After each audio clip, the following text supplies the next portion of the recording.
సభాధ్యక్షులు, తెలంగాణ పంచాయతీరాజ్ ఫోరం ప్రధాన కార్యదర్శి అన్న భాస్కర్ అన్న గారికి, ఈనాటి కార్యక్రమానికి ముఖ్య అతిథిగా విచ్చేసినటువంటి జెడ్పీ సిఇఓ గారు భాగ్యలక్ష్మి మేడం గారికి,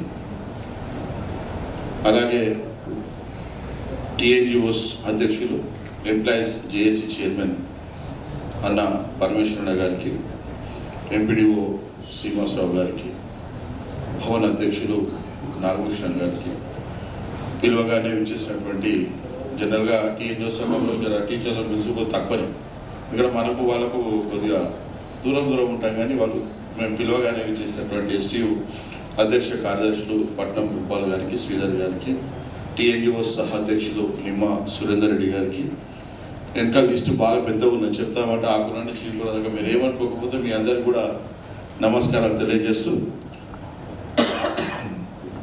ఇంకా స్టార్టింగ్ ఎంత అదృష్టం అంటే వాళ్ళు నిజానికి కూడా వాళ్ళ నాన్న కూడా రిటైర్డ్ అవుతున్నారు.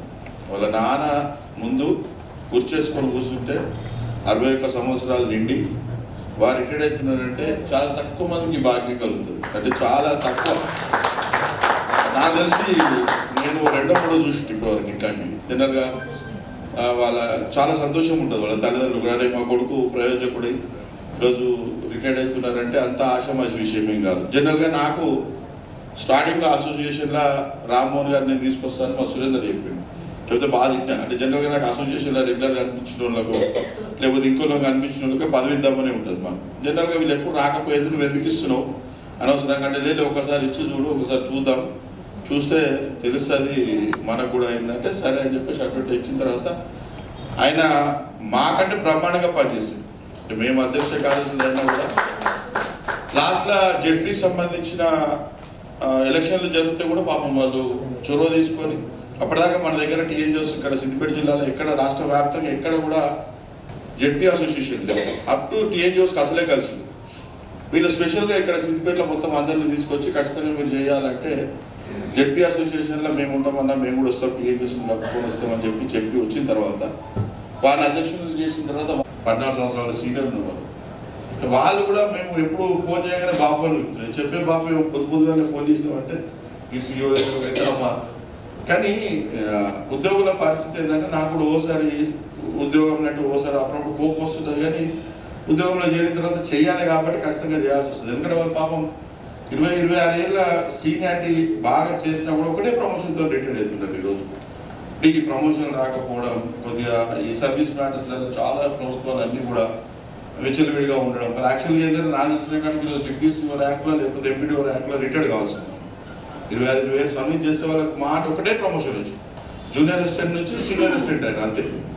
అంటే ఈ దాంట్లో మార్పులు రావాలి. ఆ మార్పులు వచ్చినాడే నిజానికి కూడా ప్రభుత్వ ఉద్యోగులందరూ బాగానే ఉంటారు. ఇంతకుముందు మా భవన్ సీనియర్ సభ్యులు అందరూ ఉన్నారు. ఇప్పుడు ఆడ పోగానే చెప్తున్నాను నాకు 2 రోజుల నుంచి, అన్న మా దాంట్లోకి వస్తున్నావు నువ్వు రావే అని. వీళ్ళ సంఖ్య పెరుగుతుంది మా దగ్గర. రిటైర్డ్ అయిన ఇప్పుడు నెక్స్ట్ మా శిశాన్న పోతాడు, ఇప్పుడు అక్టోబర్లోనేమో, తర్వాత ఇష్టకార్ సభ పోతున్నట్టు ఇయర్లా చాలా మంది సీనియర్లు రిటైర్డ్ అవుతున్నారు. మా బాధ ఏంటంటే సీనియర్లను ఎప్పుడు కూడా ఏ జూనియర్ కూడా వదిలిపెట్టుకోవడానికి సిద్ధంగా ఉంటుంది. ఎందుకంటే వాళ్ళు పని చేసినా చేయకపోయినా నాలెడ్జ్ ఉన్నా లేకపోయినా వాళ్ళు ఏదో రకంగా మనకు ఖచ్చితంగా కూడా ఆఫీసులలో ఖచ్చితంగా పని చేయడానికి లేకపోతే సలహాలు సూచనలు ఇవ్వడానికి పనికి వస్తుంది. మనం చాలా మంది మనం ఏమంటామంటే రిటైర్డ్ అయితే మనకు ప్రమోషన్ వస్తుందేమో అంటే ప్రమోషన్ అనేవి కామన్గా వచ్చేటి ఉంటాయి. ఎందుకంటే మాకు రాగానే ఏం చేస్తారంటే ఈ డేట్ ఆఫ్ బర్త్ రాసి సర్వీస్ బుక్లలో పెడతారు. కాబట్టి ఈ సర్వీస్ బుక్ అనేది మాకు ఓపెన్ చేస్తే దాంట్లో మా ఇంక్రిమెంట్లు 6 ఇయర్స్ 12 ఇయర్స్ ప్రమోషన్లు ట్రాన్స్ఫర్స్ ఇవన్నీ రాస్తారు. కానీ ప్రజలు రాసిన పుస్తకం ఏముంటుంది అంటే ఈయన ఎంత పనిచేసిండు ఎంత బ్రహ్మాండంగా పనిచేసినది కిందలో తెలుస్తుంది. ఏ ఉద్యోగికైనా కూడా మనం ఎంత పని చేసినా ఏం పని చేసినా ఎక్కడ పని చేసినా సర్వీస్ బుక్ ఉంటుంది. కానీ రేపు పొద్దుగా ఆయన పోతుందంటే మన గురించి చాలా మంచి సార్ పోతుండు, మంచోడు పోతుండని అటు ప్రజలు అనుకోవాలి, ఇటు ఆఫీసులు అనుకోని విధంగా ప్రభుత్వ ఉద్యోగులు పనిచేయాలని మేము కూడా ఎప్పుడు చెప్తాం. చాలా మంది జూనియర్లకి ఈ మధ్య ఏమైందంటే ఆఫీసులలో కొత్త వస్తారు. వాళ్ళు చేసేది చదివేది ఎంటెక్ అయ్యుండొచ్చు, బీటెక్ అయ్యుండొచ్చు, ఏదైనా అయ్యుండొచ్చు, కానీ చేసే ఉద్యోగం మాత్రం జూనియర్ అసిస్టెంట్. అక్కడ సూపరింటెండెంట్ ఉంటాడు. కనీసం మనం ఇంగిత జ్ఞానం ఏముంటుంది అంటే జూనియర్లో చెప్తాం. కనీసం మనం నమస్తే కూడా పెట్టాం, పోతున్నాడు ఎదురుగా రాసుకుంటూ పోతున్నాడు. కనీసం మనం అరే మన పెద్ద మనిషి నమస్తే పెట్టాలనే కనీసం మనకు అది కూడా ఉండదు. వాళ్ళు ఏం చేస్తామంటే మనం నమస్తే పెట్టాలనేది మనం నేర్పాలి. చదువుకున్నాం, మనం ఎంటెక్లు చేసినాం, బీటెక్లు చేసినాం, ఎంబీబీఎస్ చేసినాం, బ్రహ్మాండమైన చదువులు చదివినాం. కానీ ఈరోజు మనం సీనియర్లకు ఏం మాత్రం వినిపిస్తున్నాం అనేది కూడా తెలుసుకోవాలి. మనం ఇట్లాంటి వాళ్ళందరూ పోతుంటే మనకి ఏమవుతుందంటే, ఇట్లాంటి వాళ్ళందరూ రిటైర్డ్ అవుతున్న కొద్దీ మనకి ఏం ప్రాబ్లం అవుతుందంటే, చెప్పేవాళ్ళు ఉంటారు, సలహాలు ఇచ్చేవాళ్ళు ఎవరు ఉంటారు. సలహాలు ఇచ్చినా మనకేమవుతుందంటే, ఓ సేమ్ ఏజ్ సలహాలు ఇచ్చినా, లేకపోతే ఇంకో 2 years 3 years వాళ్ళు సలహాలు ఇచ్చినా తీసుకుని ఓకే మనకు ఉండదు. వాళ్ళు నాకు తెలిసి 20-29 సంవత్సరాలు ఇప్పుడు మాకు తెలిసిన కాడికి ఇప్పుడు పరమేశ్వర్ ఉండొచ్చు, నేను ఉండొచ్చు, చాలా మంది ఇక్కడ సీనియర్లు ఉండొచ్చు. వాళ్ళందరూ సాయంత్రం 4:30 కాగానే బ్యాగులు చదువుతుంటారు, ఎప్పుడు పోదామా. వాళ్ళు అసలు ఆంధ్రలో చెల్లనే లేదు. 6 కానీ 7 కానీ పని మొత్తం కంప్లీట్ చేసిన తర్వాతనే పోవాలనేది మా సీనియర్ నేర్పించినాం. మేము కూడా ఇప్పుడు కూడా పని ఉంది అంటే బయట పోయే ప్రశ్నే ఉండదు. ఆ పని కంప్లీట్ ఇప్పుడు ఇఫ్తఖార్ గారు ఉండొచ్చు, సూపరింటెండెంట్ వీళ్ళందరూ కూడా పని కంప్లీట్ చేసుకుని ఏ రాత్రి అయినా సరే పోవాలని చెప్పేసి ఒకటి కోరిక ఉండి ఆ పని మొత్తం కంప్లీట్ చేసుకున్న తర్వాతనే బయటకు పోతాం. మేము కూడా ఆ బయటకు పోయే క్రమంలో మేము పని కంప్లీట్ అయిపోయింది, రేపు చేయాల్సిన పని ఈరోజు చేసేసి వదిలిపెట్టేసి మళ్ళీ రేపు రాగానే మళ్ళీ కొత్తగా ఉండనే ఉంటుంది. ఈ ప్రభుత్వ ఉద్యోగాలు ఈరోజు ఎట్లా పరిస్థితి అయిపోయిందంటే, మాకు సాటర్డే సండే హాలిడేలు వచ్చినాయంటే శుక్రవారం సాయంత్రం 5 గంటలకు మెయిల్ వస్తుంది. Most urgent, treated as most urgent, ఇది అర్జెంట్గా పంపించాలి, లేకపోతే అదంతా పైన సెక్రటరీట్లా అందరూ వేసుకొని చచ్చిపోతారు, మీరు జల్దీ అర్జెంట్గా పంపించారు. ఇప్పుడు అర్జెంట్ లేకపోతే ఆయన కింద మీద అయిపోతాయి, రాష్ట్రం మొత్తం ఆగమాగం అయిపోతుంది అని డీల్ వస్తుంది. దాన్ని మనం ఆ సండేలు సాటర్డేలు మొత్తం కూర్చొని పనిచేస్తాం. ఆ రోజు హాలిడేనే వాస్తవం. ఇప్పుడు చాలా మంది జనాలకి ఏంటంటే వీళ్ళు సాటర్డేలు సండేలు ఎంజాయ్ చేస్తారు మంచిగా అని ఒక ఫీలింగ్లో ఉంటుంది. కానీ నిజానికి జరగదు. ఆ సాటర్డేలు సండేలు కూడా మళ్ళీ మేము ఆఫీస్ బడ్జెట్లో 31st రోజులు ఎంతమంది ముళ్ళ మీద కూర్చోరు తెలుసా. మామూలు అంతా ఇట్లా సుమన్ మీద ఇక్కడ అందరు మా వాళ్ళందరూ ఇట్లా ముళ్ళ మీద కూర్చున్నారు. ఇప్పుడు రెవెన్యూకి సంబంధించిన మా సీనియర్ ఉండొచ్చు, ఇప్పుడు మా అన్న ఇప్పుడు చెప్పుకుంటూ వస్తున్నాడు, ఇప్పుడు జూమ్ మీటింగ్ అర్జెంట్గా పోవాలని నేను కూడా మరి ఏదో పరిస్థితి. అంటే ఏ సమస్యలైనా ఏవైనా అర్థం ఈరోజు. ఇంకా దరిద్రమైన విషయం ఏంటంటే పాపం వాళ్ళు రిటైర్డ్ అవుతున్నారు, వాళ్ళు ఆశ పెట్టుకుంటారు, నాకు ఇంత 50 లక్షలు వస్తాయో 75 లక్షలు వస్తాయో అని పరిస్థితి ఉన్నారు వాళ్ళకు కూడా. ఇప్పుడు రిటైర్డ్ అయిన వాళ్ళకి దిక్కుమొక్కలేవు. ఇప్పుడు మన ఆఫీసం పైసలు నాకు సంవత్సరాలు మా అన్నయ్యకు పైసలు రోజు వచ్చి వీళ్ళు వచ్చి మా దగ్గర వచ్చి అక్కడ కూర్చుంటారు, అన్న జర పైలు జర టోకెన్ నెంబర్ ఇచ్చి ఏపీ జర ఇది ఎట్లా బిల్లు జర బిడ్డపీలు ఉంది. ఏడొస్తున్నాయి రిటైర్డ్ అయిన తర్వాత ఒక పైస వచ్చే అవకాశం లేదు, ఒక పైస ఇచ్చే అవకాశం లేదు. ఇది జనాలకు ఎంతమందికి తెలుసు? చాలా మంది తెలియదు. ఎందుకంటే రిటైర్డ్ అయిపోయినాక వీళ్ళ బ్రహ్మాండమైన శాలరీస్ ఉంటే మంచిగా వీళ్ళకి పెన్షన్ వస్తుందని ఆలోచిస్తారు. కానీ జీతం మనకు 1,50,000 నుంచి దాదాపుగా నాకు తెలిసిన కాడికి ఒక ప్రభుత్వ ఉద్యోగి బాగా రిటైర్డ్ అయ్యి 35-36 సంవత్సరాలు రిటైర్డ్ అయ్యి చేసిన ఉద్యోగికి ఈరోజు 1,20,000 కంటే 1,30,000 జీతం ఎక్కువ ఉండదు. ఈరోజు ఆ జీతం ఏం సరిపోతుంది అనేది కూడా ఒకసారి మనం కూడా ఆలోచించుకోవాలి. చాలా మంది ఇల్లు కట్టుకోవాలి, ఇల్లు కట్టుకుని ఒక కారు కొనాలి, పిల్లలు పెళ్లి చేయాలి, చదివించాలి. చాలా మంది ఏమనుకుంటారంటే ఉద్యోగస్తులు చాలా మంచిగా ఉన్నారు, వాళ్ళకేంది ఇప్పుడు మా రాజకీయ నాయకులు ఇప్పుడు ప్రభాకర్ అని అనుకుంటుండొచ్చు, ఇంకెవరైనా అనుకుంటుండొచ్చు, వీళ్ళకేంది ఆగి బ్రహ్మాండంగా జీతాలు ఉంటాయి వీళ్ళకు. వాళ్ళకేందంటే మా పరిస్థితి ఎట్లుందంటే పిల్లల్ని గవర్నమెంట్ స్కూల్లో చదివించలేము, ప్రైవేట్ స్కూల్లో పోతే వాడు 20 లక్షలు లేకపోతే 2 లక్షలు 4 లక్షలు 4 లక్షలు మనకు పైసలు మిగిలాలంటే మాకు ఓ బాధ. 5,50,000 ఇల్లు కట్టుకోవాలా, చిన్న కారు కొట్టుకోవాలా, పిల్లలు చదివించుకోవాలా, మళ్ళీ వాళ్ళకి పెళ్లిళ్ళకి పైసలు పెట్టాలి. నేను అనేది ఏంటంటే నాకు తెలిసి ఎంత సర్వీస్ బుక్ ఓపెన్ చేసినా లాస్ట్ వరకు ఒక ఉద్యోగి బాగా సంపాదించుకునేది ఏంటంటే రిటైర్ అయ్యే వరకు ఒక షుగరు బీపీ బాగా బాగా ఇంకా టెన్షన్ పడితే 2 స్టంట్ ఇవి తగ్గించి మా జీవితంలో మిగిలించుకునే సొమ్మేం ఉండదు. ఎవరైనా పోయి ఇప్పుడు మా ఇంట్లో ఎప్పుడు ఆఫీస్ అంటే ఆఫీస్కి పోతున్నావు లేకపోతే ఇంకే దగ్గర పోతున్నావు అని వీళ్ళకు అలవాటు. ఇంట్లో లేదు నేను ఆఫీస్కి పోతున్నా ఫోన్ చేయ మా సార్ కానీ నేను చెప్పాల్సి ఈ ఇవ్వలేని ప్రపంచంలో నీ అమ్మ సండేలు సాటర్డేలు నీకేం డ్యూటీ ఉంది. ఈ టీచర్లను చూస్తారు కదా, వాళ్ళ ఇంటికానే ఉంటారు సాటర్డే. ఇక మా సార్ మా పక్క సార్ ఇంట్లోనే ఉంటాడు, నువ్వేమో డ్యూటీకి పోతున్నావు, మా డ్యూటీలు గట్టి ఉంటుంది. మరి ఇప్పుడు 31st వచ్చినా లేకపోతే మిగతా ఏది వచ్చినా కూడా డ్యూటీకి పోతే పక్కన ఊకుంటుంది, మేడం వెళ్ళవచ్చు, మీ సార్ రోజు పోతాడు ఏది ఉద్యోగం, మా సార్కి సాటర్డే హాజరు వస్తుంది కదా అంట.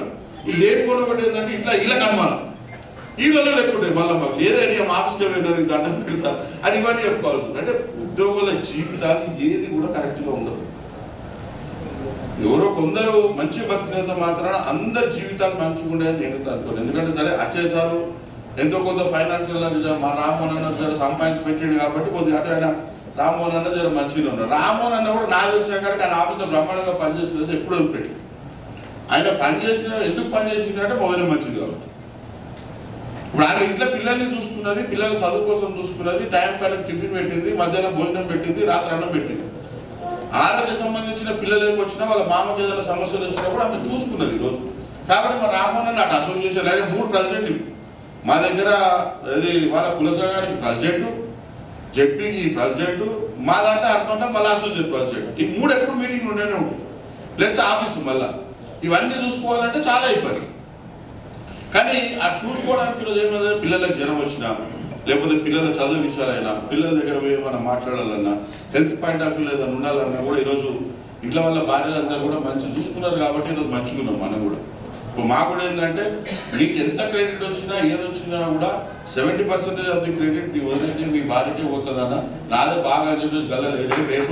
రేపు పొద్దుగా లేచి పొద్దుగాల 9 గంటలకు నువ్వు 7 గంటలకు లేస్తావో 8 గంటలకు లేస్తావో, లేకపోతే టీ పెట్టు అర్జెంట్గా అనే అవకాశం ఉండదు. ఎప్పుడు వస్తే గప్పుడే పోయి తాగు, ఎప్పుడు టిఫిన్ పెడితే గప్పుడే తిని, ఎప్పుడు భోజనం పెడితే గప్పుడే తిని. అవసరమైతే 4 సీరియల్ అలవాటు చేసుకో, ఇంట్లో చూసేది ఉంటే. ఇవన్నీ నీకు లేదు, లేకపోతే మా పవన్కి వచ్చి 4 పేపర్లు ఎందుకంటే వాళ్ళ ఎట్లా పోతున్నావు కాబట్టి. అంటే రిటైర్డ్ అయిపోయినాక చాలా ఈజీ. రిటైర్డ్ అవుతున్న 10 విరమణ చేస్తున్నారు అంటే 200 మంది 300 మందికి పిలిచి భోజనం పెడతాం మంచిగా బ్రహ్మాండంగా. కానీ రిటైర్డ్ అయిపోయినాక రోజు ఆఫీస్కి పోయే ఒక వ్యక్తి యొక్క మైండ్ సెట్ ఎంత దారుణంగా ఉంటుంది తెలుసా? రేపు మనం ఆఫీస్కు పోతలేము, రేపు మనం ఆఫీస్కు పోము, రేపటి నుంచి మనం ఇంట్లో ఉండాలి అంటే ఎంత మైండ్ ఆయన ఎంత సాటిస్ఫై చేయాలి లైఫ్ అంటే మళ్ళీ మనం ఇంట్లో కూర్చోవాలి. రేపటి నుంచి ఏం చేయాలి? ఇంట్లో కూర్చోవాలి. టీవీలా చూడలేము, ఎందుకంటే అది అలవాటు లేదు మనకు. వేరే ఏడికన్నా పోయి క్లబ్లలో కూర్చుందామంటే అది మొత్తానికి అలవాటు లేదు. ఏం చేస్తాం? పొద్దుగాల నుంచి ఏనో దగ్గర రిటైర్మెంట్ గ్రూపుల దగ్గర పోయి కూర్చోవాలి. అక్కడ కూర్చొని నేను కూర్చొని పెట్టాలి, నేను రాజకీయాలు మాట్లాడుకోవాలి, ఇవన్నీ చేసుకోవాలి. సరే ఏదో వ్యాపారాలు ఉన్న వాళ్ళకంటే పెద్ద ఇబ్బంది లేదు, వ్యాపారాలు చేసుకుంటారు. కానీ వ్యాపారం చేసి ఏది అరవైపట్టు కూడా మనం చేయలేము. కానీ ఏది ఏమైనా కూడా ఒక ప్రభుత్వ ఉద్యోగిగా రిటైర్డ్ అవుతున్న ఈ క్షణంలలో మాత్రం నిజంగా కూడా మంచి టైంలో రిటైర్డ్ అవుతున్నారు. ఎందుకంటే మా టైం వరకు వచ్చేసరికి ఇంకా నాకు 14-13 సంవత్సరాలు ఉన్నది. నా దండ నేనే తెచ్చుకోవాలి, నా శాలువా నేనే తెచ్చుకోవాలి, నా వంతుకి ఏదో ఒక బొక్కేనో లేకపోతే ఏదైనా గిఫ్టో నేనే రెడీ చేసుకొని నేనే రిటైర్డ్ అయ్యి ఆఫీస్ నుంచి వెళ్ళిపోవాలి. అంటే ఉండయి. ఎందుకంటే జూనియర్లకు తెలియదు, సీనియర్లు చెప్తే ఏ పరిస్థితి ఉండదు. లాస్ట్కి వచ్చేసరికి ఎంప్లాయీస్ అందరూ అసలు ఉంటారా పోతారా అనే కాడు కూడా రాష్ట్ర ప్రభుత్వాలు మేలుతున్నాయి. కాబట్టి ఏది ఏమైనా కూడా రాష్ట్ర ప్రభుత్వానికి ఈ వేదిక మేము, ఎందుకంటే పాపం వాళ్ళు రిటైర్డ్ అవుతున్నారు, ఖచ్చితంగా కూడా వాళ్ళు కూడా డబ్బులు ఇవ్వాలని చెప్పేసి మేము కూడా రాష్ట్రపతి విజ్ఞప్తి చేస్తున్నాం, రాష్ట్ర ప్రభుత్వాలకు విజ్ఞప్తి చేస్తూ ఉన్నాం. మాకు ఇచ్చేది మాకు ఇవ్వండి, హాయిగా ప్రశాంతంగా మా జాగ్రత్త మేము ఉంటాం. రిటైర్డ్ అయిన వాళ్ళకి మాత్రం దయచేసి వాళ్ళ పైసలు ఇస్తే, ఎందుకంటే నేను మా అంజనా రిటైర్డ్ అయినప్పుడు, మా నాగకృష్ణ సార్ రిటైర్డ్ అయినప్పుడు ఆ రోజు గోల్డ్ ధర 60,000 90,000 ఉంది. ఈరోజు 1,50,000 అయింది. ఆ రోజు అప్పుడు వచ్చిన పైసలతో 20-30 తులాలు కొనుక్కుంటే ఈరోజు వాళ్ళు కూడా మంచి బ్రహ్మాండమైన స్టేజ్ ఉంటుంది కదా. మేము అనేది మా పైసలే దాచుకునేది. దయచేసి నేను చాలా మందికి చెప్పేది లేదు, ఎంప్లాయీస్ కానీ ఇంకా వేరే వాళ్ళు ఎవరైనా ఉంటే మేము చెప్పేది అయితే అవన్నీ మా పైసలే. రేవంత్ రెడ్డి గారు 1000 కోట్లు ఇస్తున్నా కూడా 1000 కోట్లలో నాకు తెలిసి 820-850 కోట్లు మా పైసలే. జీపీఎఫ్ మేము పెట్టుకున్నది, ఏపీజీలే మేము పెట్టుకున్నది, జిఐఎస్ మేము పెట్టుకున్నది. మా రికవరీ పైసలు మేము చెప్తున్నాం, అంతే తప్పించి మేము ₹1 కూడా ఏ రాష్ట్ర ప్రభుత్వాన్ని అడుగుతలేదు. మా పైసలు మన నిదట్లే పెట్టుకుంటే రిటైర్డ్ కాగానే మా పైసలు మాకు మీరు ఇచ్చేదాన్ని ఒకటి కంపిటీషన్ ఇస్తారు, లివింగ్ క్యాష్ పెట్టిస్తారు. 2 తప్పించి మిగతా ₹1 కూడా ఏ రాష్ట్ర ప్రభుత్వం ఇవ్వదు మాకు. జీతం కూడా జీతాలు కదంటే మా 30 ఏళ్ళ సీనియారిటీ చేసి ఇంకో వేరే దగ్గర ఇప్పుడు సాఫ్ట్వేర్ వాళ్ళకు ఒక్కొక్కరికి 3-4 లక్షల జీతం ఉన్నది. అట్లా కూడా అవి దానికి మనం లెక్క కట్టదు. అని ఏం రైతు చేసినా కూడా రాష్ట్ర ప్రభుత్వం ప్రవేశపెడుతున్న పథకాలన్నీ ప్రజలలో తీసుకుపోయేది ఈరోజు ప్రభుత్వ ఉద్యోగులు. ఈరోజు ప్రభుత్వ ఉద్యోగులు లేకపోతే రాష్ట్ర ప్రభుత్వమే నడు. ఏదేమైనా మనం డిమాండ్ చేయాల్సిందే, కొట్లాడాల్సిందే, పోరాడాల్సిందే. మీలాంటి వాళ్ళు రిటైర్డ్ అయితే మాత్రం నిజంగా మాకు చాలా బాధ అన్న. ఏది ఏమైనా కూడా మీ శేష జీవితం బ్రహ్మాండంగా ఉండాలి. మేము ఈయనే ఉంటాం, ఎప్పుడు ఏడికి పోము. రోజు గట్లే ఫోన్ చేసి మంచి బ్రహ్మాండంగా రోజు మాట్లాడుకుందాం. అప్పుడప్పుడు పిలిచి సాయంత్రం కూడా వీళ్ళు పొద్దుగాల వీళ్ళు, ఎందుకంటే పొద్దుగాల మాకు బాగా ఆఫీసులు ఉంటాయి కాబట్టి సాయంత్రం ఇప్పుడు రాత్రి 8 గంటలకు అందులో ఎప్పుడు విలువకండి. మరొకసారి మీరు, మీ పిల్లలు, మీ నాన్నగారు కూడా అందరూ జీవితాంతం మంచిగా ఉండాలని ఆ సాయినాథుని వేడుకుంటూ వచ్చిన మీ అందరు కూడా, అతిథులందరూ కూడా మా మాటలు విన్నందుకు మీ అందరు కూడా ఓపికతో వింటున్నందుకు మీ అందరు కూడా పేరు పేరున ధన్యవాదాలు, కృతజ్ఞతలు తెలియజేస్తూ, మీ రిటైర్మెంట్ ఫంక్షన్ యాక్చువల్గా చేయాలనుకున్నారు కానీ మేము బలవంతం చేసి చేసుకుంటారు వాళ్ళు. ఎందుకంటే జీవితంలో చేసేది ఒక పెళ్లి ఒకటి ఇది రిటైర్మెంట్. మా జీవితంలో 2 జరుగుతాయి. మిగతా పిల్లల పెళ్లిళ్ళు అవి అంటే వారి ఇష్టం, వాళ్ళ ఇద్దరు పిల్లల పెళ్లిళ్ళు చేసే పరిస్థితి కూడా మనం లేవు. కాబట్టి ఏదేమైనా కూడా మీరు రిటైర్డ్ కావడం సంతోషంగా ఉందన్న. ఖచ్చితంగా కూడా మీరు ఎప్పుడు మీకు ఎల్లప్పుడూ మేము అండగా ఉంటాం. మీరు రిటైర్డ్ అయినా కాకుండా ఎప్పుడు మేము వెంట ఉంటామని చెప్పేసి కోరుకుంటూ ఈ అవకాశం ఇచ్చినటువంటి జెడ్పీ యూత్ వీళ్ళందరూ కూడా పేరు పేరున ధన్యవాదాలు కృతజ్ఞతలు తెలియజేస్తూ థ్యాంక్ యూ వెరీ మచ్.